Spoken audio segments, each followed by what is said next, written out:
तो हेलो दोस्तों, कैसे हैं आप लोग। मैं हूं अंकुर और स्वागत है आपका मेरे और आपके अपने चैनल कॉमिक बुक गाय पर। दोस्तों, आज की वीडियो में हम अल्ट्रा वेजिटो की स्टोरी लाइन को कंटिन्यू करने वाले हैं और आज की वीडियो में हम देखेंगे कि रुमशी के वेजिटो के सामने आने के बाद क्या होता है। दोस्तों, गॉड किलर अल्ट्रा वेजिटो की बहुत ही अमेजिंग स्टोरी को लिखा है कॉल मी आर्ट ने और इनसे जुड़े सभी लिंक मैंने नीचे डिस्क्रिप्शन में दे दिए हैं, तो जाइए और इन्हें अपना पूरा सपोर्ट दिखाइए। इन्हें ये बताना बिल्कुल मत भूलिएगा कि आपको इनकी स्टोरी कितनी ज़्यादा पसंद आ रही है। दोस्तों, आज की वीडियो शुरू करने से पहले आप सभी से एक छोटी सी रिक्वेस्ट, अगर आपको आज की वीडियो अच्छी लगे तो वीडियो को लाइक करना बिल्कुल मत भूलिएगा और वीडियो को अपने दोस्तों के साथ शेयर भी जरूर कीजिएगा। जिन लोगों ने अभी तक चैनल को सब्सक्राइब नहीं किया है वो चैनल को सब्सक्राइब कर लें ताकि उन्हें सारी की सारी वीडियोस टाइम टू टाइम मिलती रहे। तो चलिए दोस्तों, बिना देरी करे अपने वीडियो पर आते हैं। लास्ट वीडियो के एंड में हमने देखा था कि वेजिटो के हाथ सारी की सारी टाइम रिंग लगने वाली होती हैं, पर तभी वहाँ पे रुमशी आ जाता है। गोवासु बहुत हैरान होता है और वो लॉर्ड रुमशी से बोलता है कि ये आप क्या कर रहे हैं और आखिर इसका मतलब क्या है। रुमशी बोलता है, गोवासु तुम कुछ ज़्यादा ही ट्रस्ट करते हो, तुम एक डीमन को अपने सामने देखकर भी नहीं पहचान पा रहे हो। हम देखते हैं कि वेजिटो को बहुत ज़्यादा गुस्सा आ रहा होता है और उसका गुस्सा लगातार बढ़ता जा रहा होता है। वेजिटो ऑलरेडी जानता है कि उसका प्लान खराब हो चुका है और वो भी किसी और के नहीं, एक गॉड ऑफ डिस्ट्रक्शन के हाथों, जिन गॉड ऑफ डिस्ट्रक्शन ने वेजिटो से सब कुछ छीन लिया। वेजिटो बोलता है, अच्छा तो तुम खुद यहाँ पर आ गए। ये पहली बारी हुआ है कि कोई गॉड ऑफ डिस्ट्रक्शन मरने के लिए खुद मेरे पास आया हो। अभी तक तुम लोगों को मारने के लिए मैं ही तुम्हारे पास आ रहा था। इतनी बढ़िया बात है कि तुमने खुद मेरा टाइम बचा लिया, जो टाइम मुझे तुम्हें डिस्ट्रॉय करने में लगता। पर मैं तुम्हें वार्निंग देता हूँ कि मेरे हाथ को जल्द से जल्द छोड़ दो अगर तुम नहीं चाहते कि तुम्हारी मौत धीरे और पेनफुल हो। गोवासु वेजिटो के मुंह से ऐसे शब्द सुन के बिल्कुल हैरान रह जाता है और वो समझ जाता है कि उसका अप्रेंटिस टोमोए वेजिटो के बारे में बिल्कुल सही था। गोवासु बोलता है, नहीं वेजिटो, क्या तुमने सच में एक डिस्ट्रॉयर गॉड को मारने की धमकी दी? आखिर यहाँ चल क्या रहा है? लॉर्ड रुमशी, मुझे माफ़ कर दो। हम देखते हैं कि लॉर्ड रुमशी वेजिटो को घूर रहे होते हैं और वो वेजिटो से बिल्कुल भी नहीं डर रहे होते, जबकि उन्होंने सारी की सारी कहानियाँ सुनी हैं कि वेजिटो बाकी गॉड्स के साथ क्या कर रहा है। इस चीज़ से एक बात साबित हो जाती है कि लॉर्ड रुमशी की ताकत या तो बाकी गॉड्स के मुकाबले बहुत ज़्यादा है या फिर ये सभी गॉड्स की तरह वेजिटो को अंडर एस्टिमेट कर रहे हैं। लॉर्ड रुमशी वेजिटो से बोलते हैं कि मुझे विश्वास नहीं होता कि तुम जैसे कमज़ोर ने लिकर और हेलिस को मार दिया। तुम तो इतने ज़्यादा कमज़ोर हो कि तुम डिटेक्ट भी नहीं कर पाए कि मैं यहाँ पर आ रहा हूँ तुम्हें रोकने के लिए। तुम्हारी इन रिंग्स को चोरी करने की इच्छा इतनी ज़्यादा बढ़ चुकी थी कि तुम बिल्कुल करप्ट हो चुके हो और उसी की वजह से तुम कमज़ोर हो। ये बात तुम्हें ऑलरेडी पता होनी चाहिए थी कि अब जब तुम बाकी सभी गॉड से भाग रहे हो तो तुम कभी भी अपना गार्ड डाउन नहीं कर सकते। तुम्हें हर समय तैयार रहना होगा या जब तक मैं ज़िंदा हूँ। गॉड किलर लॉर्ड रुमशी अपनी ताकत में इतने ज़्यादा कॉन्फिडेंट होते हैं कि उन्होंने अपना एक हाथ अपने कमर के पीछे कर रखा होता है। लॉर्ड रुमशी बोलते हैं कि गोवासु, अब तुम बहुत ज़्यादा बुजुर्ग हो चुके हो और तुम सही और गलत को सही तरीके से परख नहीं पा रहे हो, तो मुझे लगता है कि तुम्हारा सुप्रीम काय के तौर पे हटने और टोमोए की तुम्हारी जगह लेने का समय आ गया है। ये वेजिटो वो वेजिटो नहीं है जिसे तुम पहले जानते थे। ये एक बिल्कुल ही अलग तरीके का जानवर है और ऐसे जानवर का ज़्यादा समय तक जिंदा रहना ज़रूरी नहीं है। इसके बाद हम देखते हैं कि लॉर्ड रुमशी अपना हाथ वेजिटो के चेहरे के आगे करते हैं और वेजिटो समेत हम सभी जानते हैं कि ये अटैक किस चीज़ का है। वेजिटो खुद इस अटैक का सामना कई बारी कर चुका है। वेजिटो बिल्कुल ही शांत तरीके से अपनी जगह पर खड़ा रहता है, जैसे कि वो जानता हो कि इसके आगे क्या होने वाला है और वो अपने आप को बचाने की कोशिश बिल्कुल भी नहीं कर रहा होता। और आखिरकार लॉर्ड रुमशी वो शब्द बोलते हैं, वो बोलते हैं हकाई। वेजिटो एकदम से दर्द से कर्राने लग जाता है और आखिरकार वेजिटो एग्जिस्टेंस से मिटने लग जाता है।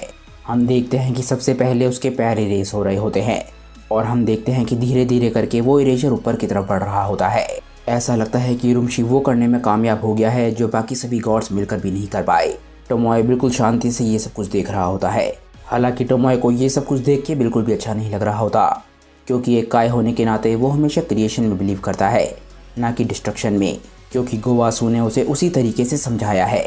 टोमोए अपने मन में बोलता है कि अच्छा तो ये है एक गॉड ऑफ डिस्ट्रक्शन की ताकत, हकाई यानी कि कंप्लीट इरेजर। सच में इस टेक्निक के अपोजिट एंड में होना ये बहुत ज़्यादा डरावना है। बेचारा मॉर्टल, मुझे नहीं पता था कि उसने क्या किया, पर मैं लॉर्ड रुमशी पर विश्वास करता हूँ और उन्होंने जो किया वो सही होगा। और इसी के कुछ पलों बाद हम देखते हैं कि वेजिटो का नामो निशान मिट चुका होता है। गोवासु और टोमोए ने दोनों ने ही वेजिटो को अपने सामने इरेज होते हुए देखा है, इसीलिए वो काफ़ी ज़्यादा हैरान होते हैं। हालांकि लॉर्ड रुमशी बिल्कुल शांत होते हैं क्योंकि वो जानते हैं कि उन्होंने बस अपना काम किया है। लॉर्ड रुमशी अचानक से ही हंसते हैं और बोलते हैं कि मुझे विश्वास नहीं होता। वो सभी लोग बीरस को सबसे ताकतवर गॉड ऑफ डिस्ट्रक्शन में से एक बोलते थे, यानी कि जिन और बेलमोट के बाद सबसे ज़्यादा ताकतवर। हालांकि मुझे पर्सनली कभी इस बात पर विश्वास नहीं हुआ और आज मेरे वो सभी डाउट साबित हो गए। वेजिटो एक ऐसा दुश्मन बिल्कुल भी नहीं था जो कि मुझे चैलेंज कर पाता, और बीरस ने खुद को शर्मिंदा किया एक ऐसे मॉडल के हाथों मारे जाकर। आखिरकार ये धोखेबाज बस एक मॉडल है, ना कि हम लोगों की तरह एक गॉड। इसीलिए ये मॉडल्स लालच और बुराई में फंस जाते हैं, क्योंकि ये सभी के सभी मॉडल्स एक ही तरह के होते हैं। इसके बाद लॉर्ड रुमशी गोवासु की तरफ देखते हैं और बोलते हैं, गोवासु, तुम्हारा ट्रस्टिंग नेचर बहुत ज़्यादा हो गया। अब मैं चाहता हूँ कि तुम ये सारी की सारी टाइम रिंग लॉक करके रख दो, और जब तक मैं ना कहूँ इन्हें बाहर मत निकालना। तभी एकदम से लॉर्ड रुमशी हैरान रह जाते हैं और वो बोलते हैं, क्या?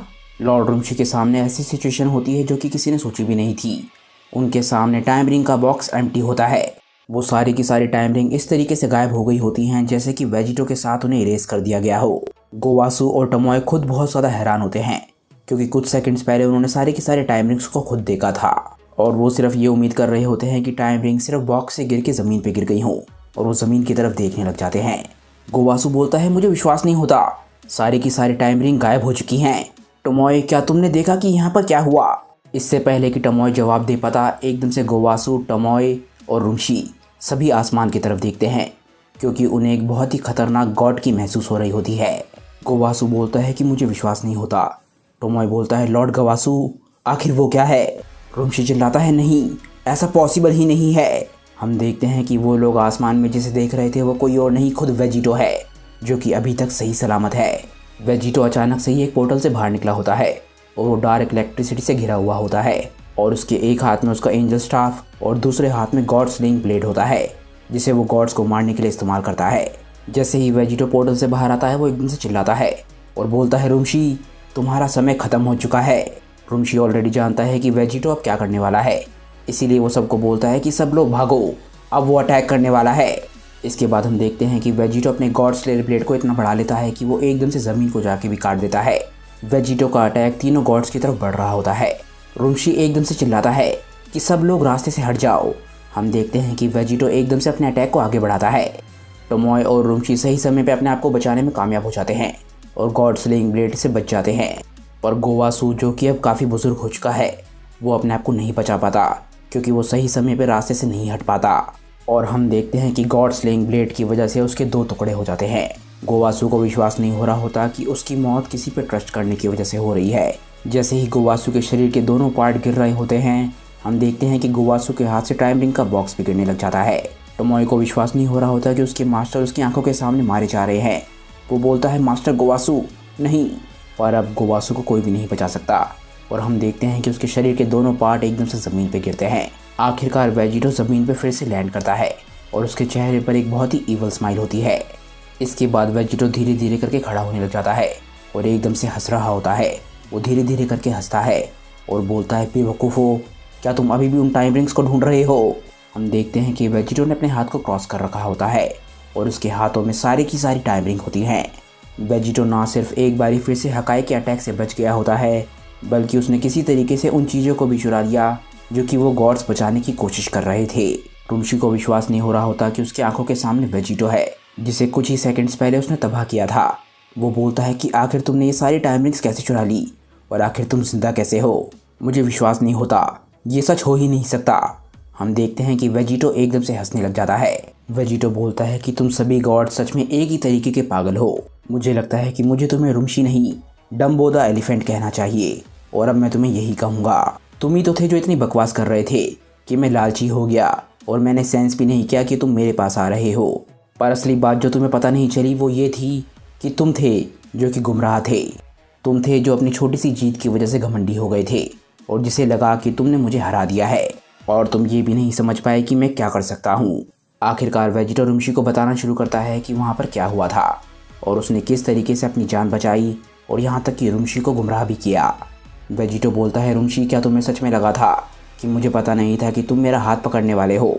मुझे लगता है कि तुम ये सोच रहे थे कि तुम अपने यूनिवर्स के किसी कमज़ोर का सामना कर रहे हो। असल में जैसे ही तुम मेरे हाथ पकड़ने के लिए आगे बढ़ रहे थे, मैं एकदम से अल्ट्रा इंस्टिंक्ट में ट्रांसफॉर्म हो गया, और मैंने अपने आप को इतनी तेज़ी से मूव किया कि ऐसी स्पीड के तुम सिर्फ सपने ही देख सकते हो। और उसी स्पीड से मैंने सारी की सारी रिंग्स को पकड़ लिया और अपने हाथ को उस जगह पर ले आया ताकि तुम मेरे हाथ को पकड़ सको और घमंडी हो सको।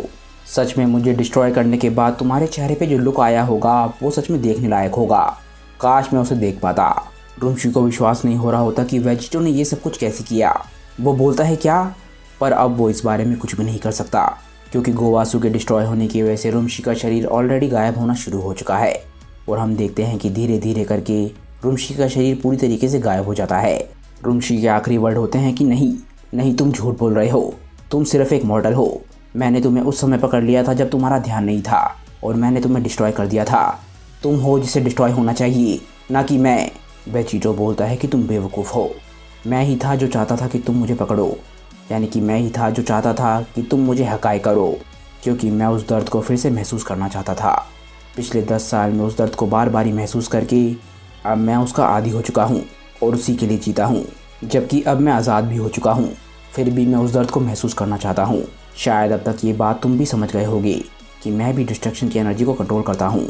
अगर मैं चाहता तो मैं तुम्हारे हकाए के अटैक को कभी भी रिवर्स कर सकता था, पर अगर मैं ऐसा करता तो मैं टाइम रिंग्स को टेस्ट नहीं कर पाता। जब मैं इरेज होने ही वाला था तब मैंने टाइम रिंग्स की पावर को आखिरी सेकंड में इस्तेमाल किया और पास्ट में आ गया, ठीक उस समय पे जब तुम घमंडी हो रहे थे और तुमने अपने गार्ड को डाउन कर दिया था। ठीक उसी समय पे मैंने डिसाइड किया कि मैं वापस आकर तुम पर अटैक करूंगा। तो डम्बो, अब समय आ गया है तुम्हारा गुड बाय करने का। रुमशी कुछ भी नहीं बोल पाता और चिल्लाता हुआ गायब हो जाता है। और इसी तरीके से वेजिटो की विक्टिम्स की लिस्ट में एक और गॉड ऑफ डिस्ट्रक्शन का नाम शामिल हो जाता है। रुमशी के गायब होने के बाद वेजिटो काफ़ी शांत लग रहा होता है और कुछ सेकंड्स के लिए अपनी आंख को बंद करता है। वेजिटो बोलता है कि वो मुझे गॉड किलर बोलते हैं। शायद उन्हें लगता होगा कि ये सुन के मुझे बुरा लग रहा है। 3 अब ख़त्म हो चुके हैं और सिर्फ 8 बाकी हैं। चाहे मेरे पास टाइम रिंग्स हो या ना हो, मैं इस टाइमलाइन के गॉड्स को सबसे पहले इरेज करूँगा। मेरा सारा दर्द और मेरी सारी सफरिंग इस टाइमलाइन में हुई, तो मैं इस टाइमलाइन के गॉड्स को सबसे पहले ख़त्म करूँगा। तभी एकदम से वेजिटो को बहुत ही ज़बरदस्त पावर महसूस होती है। वो बोलता है कि ये क्या है। वेजिटो बोलता है कि क्या ये हो सकता है। हम देखते हैं कि ये कोई और नहीं, टमोय है। टमोय गोवासु और रुमशी की डेथ से बहुत ज़्यादा गुस्से में होता है और एकदम से वो पावर अप करता है। एकदम से वो अपनी सारी ताकत को रिलीज़ करता है। टमोय बोलता है, मॉर्टल, तुम्हारी हिम्मत कैसे हुई? ना सिर्फ तुमने लॉर्ड गोवासु बल्कि लॉर्ड रुमशी को भी मार दिया। और अब मैं यानी कि यूनिवर्स 10 का नया सुप्रीम काय, मैं उनकी मौत को ज़ाया नहीं जाने दूंगा। डीमन, अब बढ़ने के लिए तैयार हो जाओ। हम देखते हैं कि टमोय बहुत ही गुस्से में वेजिटो की तरफ बढ़ता है और एक बहुत ही ज़बरदस्त पंच बनाता है। वो एकदम से वेजिटो के पास जाके उसे एक बहुत ही ज़बरदस्त पंच मारता है। ये पंच इतना ज़बरदस्त था कि वेजिटो का सर पीछे की तरफ हो जाता है और ये चीज़ देख के टमोय भी काफ़ी खुश होता है। वो बोलता है कि मैंने कर दिखाया, एक डायरेक्ट अटैक। यूनिवर्स 10 की खातिर मैं ये सब कुछ ठीक करके रहूँगा। वेजिटो का सर अभी भी ऊपर की तरफ होता है और वो बिल्कुल भी नहीं हिल रहा होता, पर अचानक से ही वो एकदम से अपना सर नीचे की तरफ करता है और बहुत ही ईवल तरीके से हंसने लग जाता है। और हम देखते हैं कि इस बीच वेजिटो ट्रांसफॉर्म भी हो चुका होता है और अल्ट्रा ईगो की फॉर्म में होता है। वेजिटो बोलता है, होने वाले काय, ये तो काफ़ी अच्छा था। अगर माजिन बू तुम्हारे यूनिवर्स में आया होता तो शायद तुम उसे भी हरा पाते। पर चलो, अब मैं तुम्हें दिखाता हूँ कि असली ताकत क्या होती है, क्योंकि आखिरकार अब तुम भी तो एक देवता हो। मैंने सही कहा ना? मुझे नहीं लगता कि ये सही होगा कि अगर मैं तुम्हें अकेला रखूँ और तुम्हारे बाकी सभी गॉड फ्रेंड से मिलने ना दूँ। हम देखते हैं कि वेजिटो एकदम से पावर अप करता है और उसके चारों तरफ डार्क इलेक्ट्रिसिटी फैल जाती है। चारों तरफ डार्क ऑरा होता है। वेजिटो के अंदर से इतनी ताकत निकल रही होती है कि एकदम से सारा का सारा प्लेनेट हिलने लग जाता है। और जैसे ही वेजिटो का पावर अप पूरा होता है, हम देखते हैं कि वेजिटो के चारों तरफ एक उसकी बहुत ही बड़ी परछाई है जो कि एनर्जी से बनी है, जैसा कि गोकू ने मोरो आर्क में इस्तेमाल करी थी। हम देखते हैं कि वेजिटो की ताकत को देख के टमोय के पसीने छूटने लग जाते हैं। आखिरकार टमोय समझ चुका है कि वेजिटो और उसकी कोई बराबरी नहीं है। टमोय के मुंह से सिर्फ 2 शब्द निकलते हैं, माजिन बू। दूसरी तरफ वेजिटो टमोय को देख के काफ़ी खुश हो रहा होता है और बोलता है, बेचारा गॉड। वेजिटो को टमोय की हेल्पलेसनेस देख के काफ़ी अच्छा लग रहा होता है और आखिर में वेजिटो टमोय को ख़त्म करने से पहले बोलता है कि अलविदा सुप्रीमली डिसअपॉइंटिंग काय। ये बोलते ही एकदम से वेजिटो अपने एनर्जी से बने हुए पैर को उठाता है। टमोय इतना ज़्यादा डर में होता है कि उसकी आंखों से आंसू निकलने लग जाते हैं और उसके पसीने छूट रहे होते हैं।